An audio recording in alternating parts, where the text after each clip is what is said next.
Hola, mi nombre es David Pérez Aboites y el día de hoy haremos una presentación sobre la descripción de un circuito eléctrico básico. Como primer punto tenemos que saber qué es la tensión eléctrica. Se considera como la presión para poner un sistema en movimiento y originar el flujo de carga o corriente a través de un circuito eléctrico. La tensión eléctrica tiene una analogía con la presión que se le da al aire para utilizar en neumática. Entonces, la tensión eléctrica va a ser lo que Entonces la tensión eléctrica es lo primero que necesitamos para poder tener un circuito en funcionamiento. Y se puede calcular con el trabajo sobre coulombs, como lo tenemos en la ecuación de aquí. Como lo tenemos en esta ecuación. Ahora, tenemos que saber qué es la intensidad de corriente eléctrica, y es la cantidad de carga que pasa por la sección transversal de un conductor, por unidad de tiempo. Su ecuación es la intensidad de corriente es igual a la carga entre el tiempo. Se refiere a todos los electrones que van a pasar sobre esta sección transversal. Dependiendo del tipo de material, la longitud del mismo y la sección transversal, la corriente puede ser mayor o menor. Ya sabiendo qué es la tensión eléctrica y la corriente eléctrica, podemos hablar de la potencia, que es el indicador de cantidad de trabajo que se hace en una cantidad de tiempo específico. En electricidad la potencia la medimos en watts. Y su ecuación inicial o su ecuación principal es la potencia es igual al voltaje por la corriente. Y de ahí podemos tener otras variantes como puede ser voltaje al cuadrado sobre la resistencia o la corriente al cuadrado por la resistencia. Y este resultado nos va a dar un valor en watts. También se puede calcular entre el trabajo sobre el tiempo por su definición inicial o los coulombs por el voltaje entre el tiempo. Ahora hablemos de la ley de Ohm. Es la ley fundamental de la electricidad, ya que es la que nos va a permitir encontrar ciertos valores en los circuitos eléctricos. Para entender la ley de Ohm debemos de considerar la siguiente ecuación, que el efecto es igual a la causa entre una posición. Todas las conversiones de energía se relacionan con la ecuación anterior mencionada.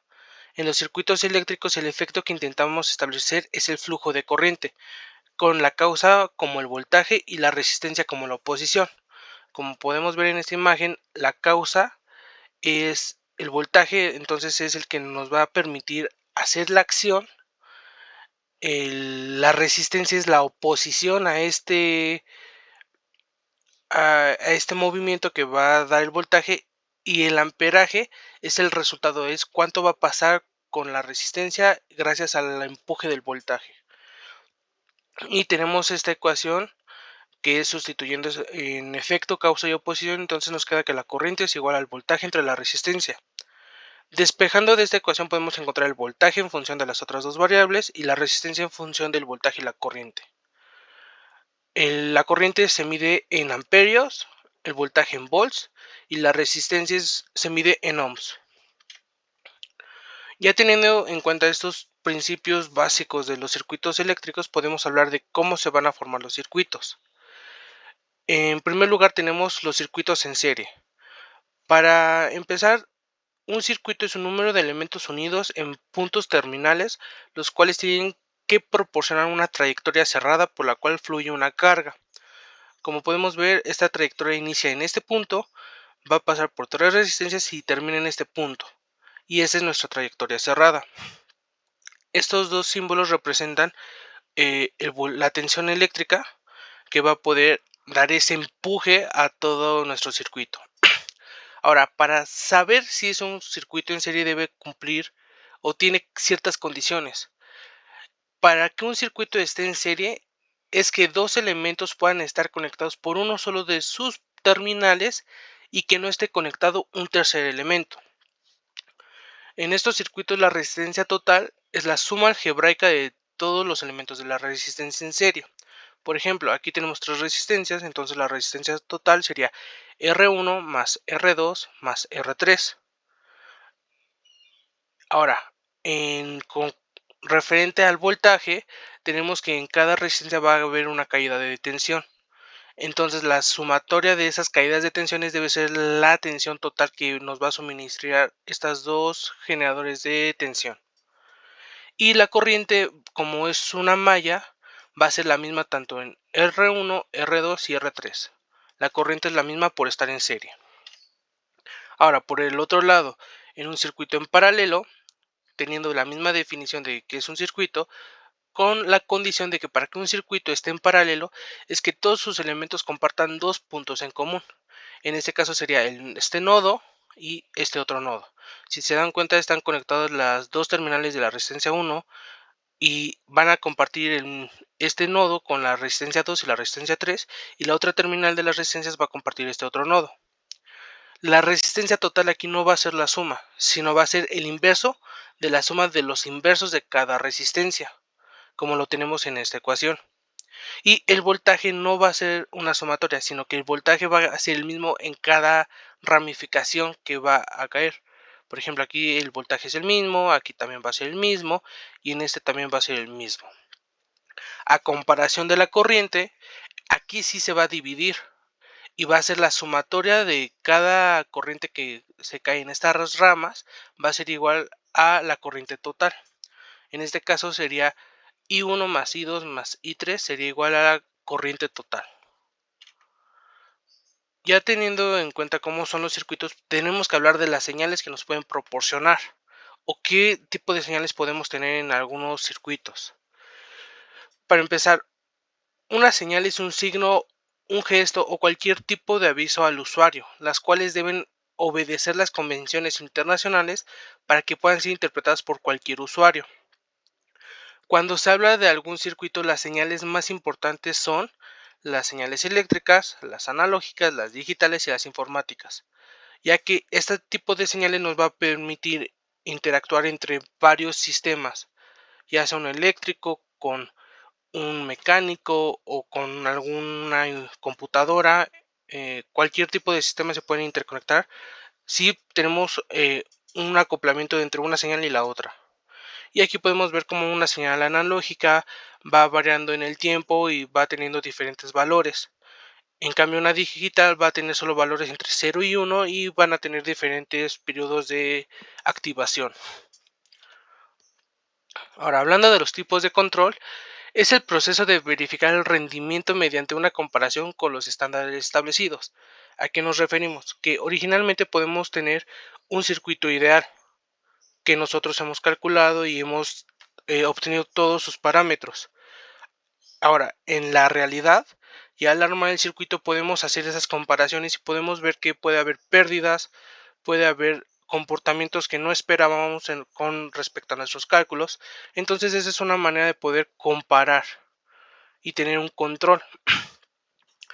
Eh, en el control hay varios tipos. De los principales podemos tener el tipo neumático, que es por medio de aire comprimido que se activan las válvulas. ¿A qué se refiere esto? Que cuando el aire comprimido llega a cierto nivel y llega a cierta válvula, va a poder activarla y va a permitir que siga su trabajo todo el sistema. En el eléctrico se usa la electricidad como fuente secundaria para activar las electroválvulas por medio de bobinas.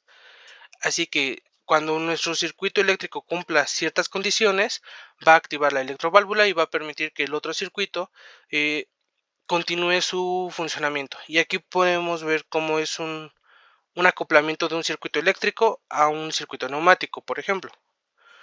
En cuestiones mecánicas se usan mecanismos para activar válvulas como pueden ser las válvulas de rodillo.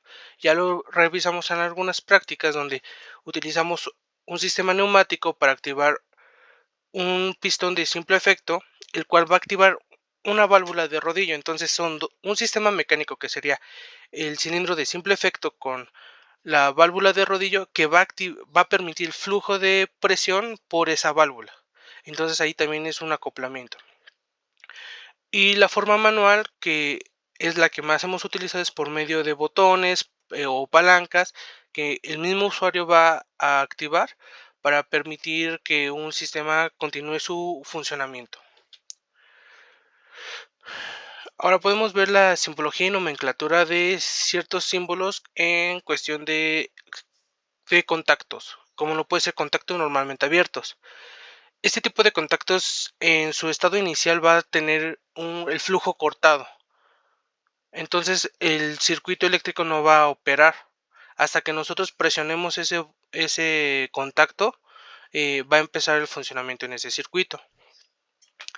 Después tenemos los contactos normalmente cerrados, en los cuales el estado inicial es que el circuito esté cerrado y va a estar funcionando. Cuando nosotros lo presionemos, el circuito se va a abrir y por ende va a detener el flujo de tensión, el flujo de corriente, y el circuito va a parar. Y tenemos los contactos conmutados. A diferencia de los dos tipos anteriores, estos cuentan con 3 platinos, ya que es la combinación de un conductor abierto y un conductor cerrado. ¿A qué nos referimos? Que es en su posición inicial va a alimentar un circuito y cuando lo presionemos va a cambiar de circuito y va a alimentar a otro circuito. Entonces vamos a tener dos circuitos, uno va a estar encendido y el otro apagado, y cuando se active van a hacer una permutación. Y tenemos los grupos de contactos. En este caso, como se puede ver en la imagen, es simplemente juntar varios contactos, ya sean abiertos, cerrados, hay algunos con retraso o con avance, y esto sirve como tener todos los contactos en una sola zona de operación, pero estos contactos pueden activar diferentes zonas de nuestro circuito. Pero la ventaja es que al tenerlos juntos no te tienes que desplazar hasta otra zona a parar o activar cierta función de tu circuito. Y como podemos ver, es la unión de múltiples contactos los cuales controlan diferentes partes de un circuito, pero se encuentran uno al lado del otro. Y aquí podemos ver que son grupos de contacto normalmente cerrados, grupos de contactos normalmente abiertos o grupos de contacto abiertos y cerrados. Y pasamos a los accionamientos, que son componentes encargados de transformar las señales de control en un movimiento o acción operativa. Los accionamientos pueden ser neumático, mecánico, eléctrico o manual. Como vemos, esta simbología es de neumático. También hay que ver que puede ser de biestables o monoestables, dependiendo qué tipo de accionamiento tengamos y qué tipo de válvula tengamos. Pero los principales son, en cuestión de manuales, tenemos pulsadores, palancas enclavadas o pedales. Y mecánicos tenemos muelles, rodillos escamotables y levas. Y en eléctricos pues puede ser algún circuito que active o desactive esta válvula. Y neumático pues tenemos que tener líneas neumáticas para poder activar esa válvula. Como mencioné, podemos tener monoestables y biestables. Si nos percatamos, en monoestables casi siempre tenemos un retorno por muelle. Y ya la activación puede ser por neumático, eléctrico, rodillo, pulsador, pero siempre vamos a tener solo una manera de activarlo. En cambio, en biestables podemos tener dos pulsadores, un manual con palanca, neumático que tenemos que insertar el aire comprimido por ambos lados, dependiendo qué estado queramos de nuestra válvula, o el eléctrico igual, dos circuitos que van a activar y desactivar esta válvula o cambiar su posición. Ahora, hablando de los elementos de mando, hay que entender que son componentes que permiten al operario ordenar la ejecución de operaciones, diversas como el arranque, el paro o cambios de velocidad o posición. En neumática, el elemento de mando por excelencia son las válvulas, ya que son las que gobiernan a voluntad la instalación, ya que con una válvula 3-2 podemos cambiar de un estado normalmente cerrado a pasar a un estado abierto o viceversa, y va a permitir que el flujo de aire pueda atravesar esa válvula y dé origen a un movimiento más adelante o a un trabajo más adelante.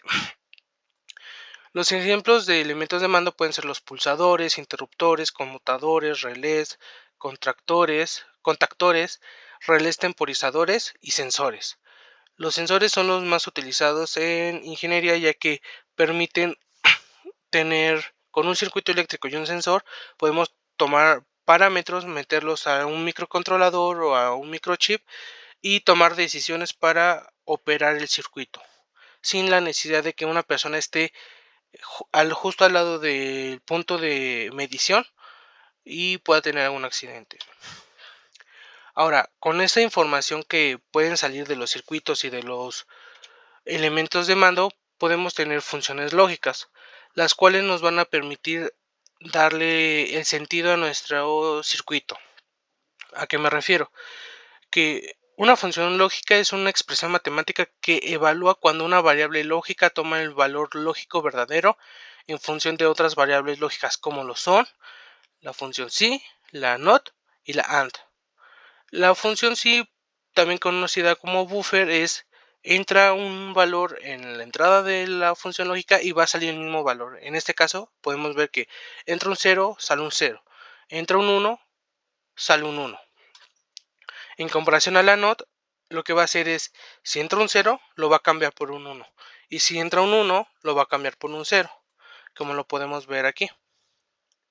Y la compuerta AND va a tener la peculiaridad que solo va a trabajar si sus dos entradas son positivas. Sus dos o hasta n entradas, porque pueden tener más de 2 entradas, pero mínimo 2. Deben ser 1 para poder tener a la salida un 1. En cualquier otro caso va a ser 0.